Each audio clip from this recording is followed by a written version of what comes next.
ჩვენ ამ საქმეზე გვილაპარაკია, მაგრამ მინდა კიდევ ერთხელ ვკითხოთ, ჟესტების საქმე ასე უწოდებდნენ ადვოკატები, პოლიციელების ჩვენებები, რომელიც აწყობილი იყო დიდწილად იმაზე, რომ თქვათ, ხედავდა ლიდერები, როგორ ანიშნებდნენ ჟესტებით, თქვათ, რაღაც საბოტაჟის საქმის მოწმეები, ყოველ შემთხვევაში ჟესტებზე აკეთებენ აქცენტს, დღეს უკვე გამოჩნდნენ ნეიტრალური საქართველოს წევრები, როგორც ბრალდების მოწმეები, რომლებიც ამბობენ რომ პოლიტიკური ლიდერები საჯარო აქტივობებით, საჯარო განცხადებებით ააწყვეს საბოტაჟის საქმის, ასე ვთქვათ, კარგა, ფაბულა, ჯაჭვი და დღეს ეს პროცესი გრძელდება და ყველას პროგნოზია, რომ მალე დასრულდება.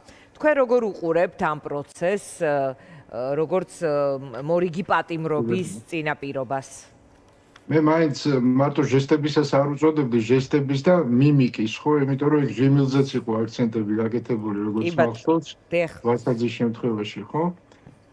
საქმე იმაში გახლავთ, რომ ეს ყველაფერი არის კანონზომიერი, რა პროცესაც ახლა ჩვენ ვაგვირდებით, ჩვენ ამაზე ნამდვილად გვისაუბრია, ხელისუფალს გადაწყვეტილი აქვს, რომ საქართველოში დაამკვიდროს ესეთი რუსული ტიპის, ეგრეთ წოდებული სუვერენული დემოკრატიის მოდელი, ხო? რას ნიშნავს სუვერენული დემოკრატია? ეს ნიშნავს იმას, რომ ქვეყანაში უნდა იყოს ერთი დომინანტური პოლიტიკური ძალა და მისი ხელის ოპოზიცია, ხო? ესეთი ფასადური მოთვინიერებული ოპოზიცია. ეს არის სტრატეგიული ამოცანა შიგა პოლიტიკური გაგებით ხელისუფლის, ხო? შესაბამისად, იმისათვის რომ ეს განხორციელდეს, პოლიტიკური ველი უნდა მოსუფთავდეს, ხო? ანუ უნდა დარჩენ მხოლოდ ის მოთამაშეები, რომლებიც აი ამ ახალ მოდელს დაეთანხმებიან და ამ ახალი მოდელის ფარგლებში იფუნქციონირებენ, ხო? და ეხლა თუ ვინმეს უჩნდება აქვს ამბიცია, რომ ამ ხელისუფლებაში მოვიდეს რაღაც სერიოზული პრობლემები შეუქმნას ხელისუფალს, ისინი უნდა იყვნენ თამაშიდან გაყვანილი.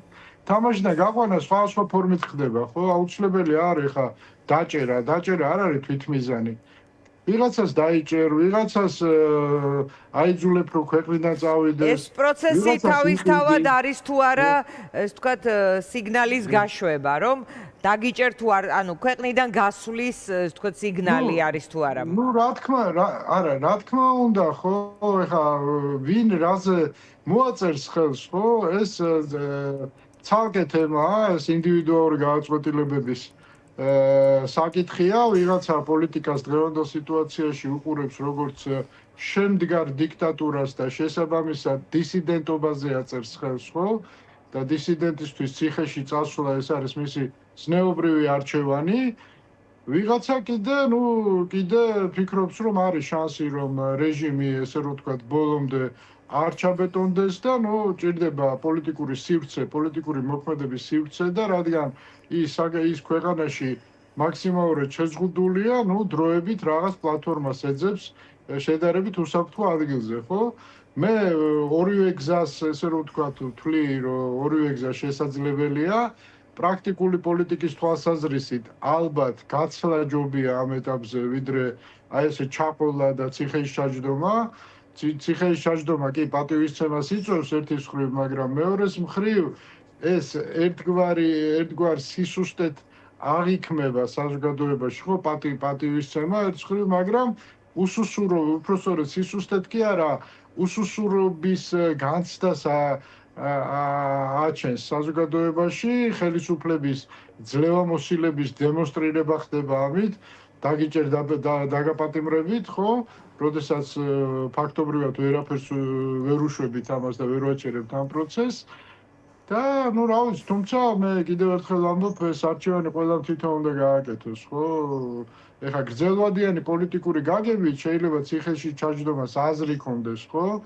ის აზრი, რომ ქვეყანაში თუ რამე შეიცვალა, მერე რაღაც თეთრი რაშით დაუშვათ გდანის ციხიდან შეიძლება გამოჭენდე, მაგრამ ეხლა ვიღაცამ იქამდე ხომ უნდა მიგვიყვანოს და თუ ყველა პოლიტიკოსი ციხეში ჩაჯდა, მაშინ პროცესი ვინ წარმართოს, ხო? თქვენ ახლა ბევრჯერ ვიკითხეთ დღეს, რომ დღეს ქართველი პოლიტიკოსის, ოპოზიციონერის დილემა არის თუ არა არჩევანი დგას თუ არა ასე ციხე თუ ემიგრაცია. ანუ და თქვენ როგორც მივხვდი, ფიქრობთ რომ ახლა ემიგრაცია ჯობია? Ну, რა თქმა უნდა, პრაქტიკული პოლიტიკის თვალსაზრისით ესე ჯობია, იმიტომ რომ მე არ ამგონია, რომ ეს დიქტატურა უკვე ჩაბეტონებულია და ქვეყანაში 70-იანი წლებია და 60-იანი წლები გასული საუკუნის, ანუ დისიდენტების ხანა უკვე დადგა, ხო? მე არ ვფიქრობ ესე, იმიტომ რომ ბევრი ინსტრუმენტი არსებობს ჯერ კიდევ ზემოქმედების რეჟიმზე, მიუხედავად იმისა, რომ საკმაოდ ძლევამოსილად გამოიყურება და თუ ქვეყანაში ამ ინსტრუმენტების გამოყენება ამ ეტაპზე შეუძლებელია და გაქვს განცდა, რომ დაგაპატიმრებენ, ჯობია რომ რაღაცა გაეცალო დროებით, დაიტო პლატფორმა გარკვეული, დაუშვათ იგივე ავიღოთ ხაზარაძე, ხო?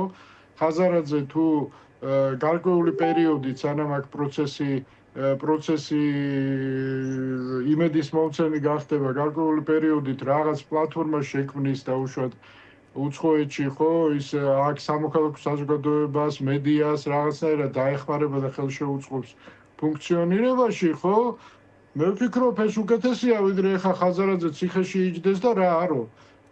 რა ამით? არც არაფერი და უნდა ელოდოს იქ ციხეში, როდის მოვა ვიღაცა აქ რაღაცა შეცვლის. ეს უნდა იყოს თუ არა ასევე აი ამ ჯგუფის, რომლებსაც ეს საქმე აერთიანებს, მეტნაკლებად ერთმანეთთან შეთანხმებით მიღებული გადაწყვეტილება, იმიტომ რომ როგორც ჩანს, სხვადასხვაგვარი იქნება კონკრეტული პოლიტიკოსების მიდგომა ამ ტიპის გამოწვევის და ძიმძიმის მიმართ. ეს არ არის სისტემა, რომ რაღაცა კოორდინირებული გადაწყვეტილებები იყოს მიღებული, ხო? იმიტომ რომ ეს სამართლებრივი დენა, ყველამ უნდა მიიღოს ინდივიდუალური გადაწყვეტილებები. ერთადერთი რასაც ურჩევდი, რომ რა გადაწყვეტილებაც არ უნდა მიიღოს ამა თუ იმ პოლიტიკოსმა, ერთმანეთი არ უნდა აკრიტიკონ. არ უნდა აკრიტიკონ, ანუ არჩევანი არ უნდა დაუწუნონ და რაღაც მორალური პედესტალიდან არ უნდა დაუწყონ ერთმანეთს კინკლაობა, ხო? იმიტომ რომ ამით კიდევ უფრო მეტად დასუსტებიან. კი ბატონო, ვისაც უნდა ეს დისიდენტური გაგება აქვს პოლიტიკის, კი ბატონო, ეს მისი არჩევანია, ჩვენ მას პატივს ვცემთ. თუმცა უნდა ესმოდეს მას, რომ ეს პოლიტიკიდან გაეთიშება მანამდე სანამ ქვეყანაში რაღაც ცვლილებები არ დადგება, ხო? და ამის ინსტრუმენტები ხელისუფალს აქვს. და მათ შორის ამ ცვლილებებისთვის, რაღაცნაირად კამპანიისთვის, მომზადებისთვის მისი აქტიურობა არის საჭირო, ვთქვათ. რა თქმა უნდა და ჩვენ უნდა გვესმოდეს, ხო, ეს ხა უცხოეთში რო არის პოლიტიკოსი, ეს არ ნიშნავს, რომ ესე რომ ვთქვათ, ის გამორთულია პროცესიდან, ხო? ეხლა 21 საუკუნის 20-იან წლებში ვართ, ხო? და კომუნიკაცია საზოგადოებასთან იქიდანაც თავისუფლად შეიძლება, ეხლა აი მე ეხლა თქვენთან ვერთვები, ხო? ეხლა რა მნიშვნელობა აქვს მე ეხლა თბილისში ვზივარ თუ ციხიდან ბევრად ნაკლებად, ანუ ყოველ შემთხვევაში ციხიდან პრაქტიკულად გამორთული ხარ პროცესიდან, ამის უამრავი მაგალითი არსებობს, ეხლა იგივე აი მიშა სააკაშვილი ყველაზე ისეთი ფიგურაა, ხო, მძლავრი ფიგურაა პოლიტიკაში. მას ხელისუფალი აძლევს რაღაც საშუალებებს კიდე აძლევს, მაგრამ ჩვენ ვიცით პოლიტიკოსები, რომლებსაც აუცილებლად ჩაკეტილი აქვს კომუნიკაციის ესე რომ ვთქვათ არხები, ხო, საზოგადოებასთან და საზოგადოებას კიდე ცვლილებები, როდესაც უნდა თუ პოლიტიკოსი ერთი თვე და ორი თვე გამორთულია პროცესიდან, თავის დაუნებურად, ხო? თავის დაუნებურად რაღაცნაირად საზოგადოება მასზე იმედებს ვეღარ ამყარებს, ხო?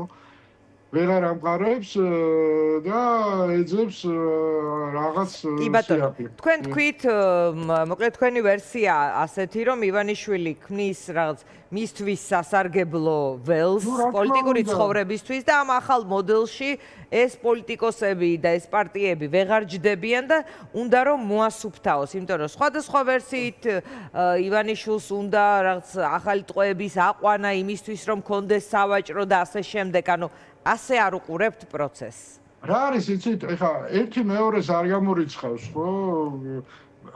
მან უნდა დაამკვიდროს ეს რუსული მოდელი, ხო? მას მისი მსოფლმხედველობა იქ ჩამოყალიბდა, ძალაუფლების ძალაუფლების ანატომია მისთვის მას ხო ემპირიული გამოცდილება აქვს, მან ხო არ იცის სახელმწიფო რა არის და არასოდეს არ უსწავლია, ხო? ემპირიული გამოცდილებით რუსეთს შეიძინა რუსული მოდელი ადგა და copy-paste-ით გადმოიტანა, ხო? გადმოიტანა მერე მეთოდიჩკებიც გამოაგზავნეს, ეთყობა შპარგალკებიც გამოაგზავნეს, აქაც ჩაჯდნენ რაღაც ჯგუფები და აი მოდელზე ეწყობა ეს ხო არ არის ივანიშვილის მოგონილი, ხო? ეს არის კლასიკური მოდელი იმის რა ქვია, ავტორიტარული სისტემის, სუვერენული დემოკრატია კი ქვია, მაგრამ რეალურად ეს ავტორიტარიზმია, დიქტატურის ნიშნებით და ზოგიერთ შემთხვევაში ტოტალიტარიზმის ნიშნებსაც ატარებს, ხო? ხო და ნუ ესეთი მოცემულობა, ეს არის მისი დღის წესრიგი. ეხა რაც შეეხება სავაჭროდ, კი ბატონო, ივაჭრებს კიდევაც, იმიტომ რომ მას ხო მარტო ამ პარტიების პრობლემა არ აქვს ამ პროცესში, ხო? მას აქვს ძალიან სერიოზული პრობლემები ქვეყნის გარეთ. შესაბამისად, ეს მძევლები, დავარქვათ ამათ მძევლები, ხო? მძევლები აყავს, ეს ტერორისტული ტექნოლოგიაა, ერთგვარი ტერორისტული მძევლები აყავს და მერე გამოსასხიც ითხოვენ და რაღაც ფასად მერე ამ ძევლებს ყიდიან. ნუ ბიძინასაც ესე რომ ვთქვათ, ეს განზომილება მთელ ამ პროცესს აქვს ბუნებრივია. მე იმის თქმა მინდა, რომ ერთი მეორეს არ გამორიცხავს. ანუ ამათ კი ბატონო დაუშვათ ივაჭრებს, შეიძლება გამოუშვას კიდევაც, მაგრამ რეჟიმად დატოვებს, ხო? რეჟიმად დატოვებს იმ ჩამოყალიბებულ მოდელს და ამით არაფერი არ შეიცვლება ეგრეთ გაშვებით. რო გაუშვებს, ეგ იმას ხო არ ნიშნავს, რომ ეხა იმათ თავისუფლად პოლიტიკური მოღვაწეობის საშუალებას მისცემს საქართველოში. კი ბატონო, მადლობა.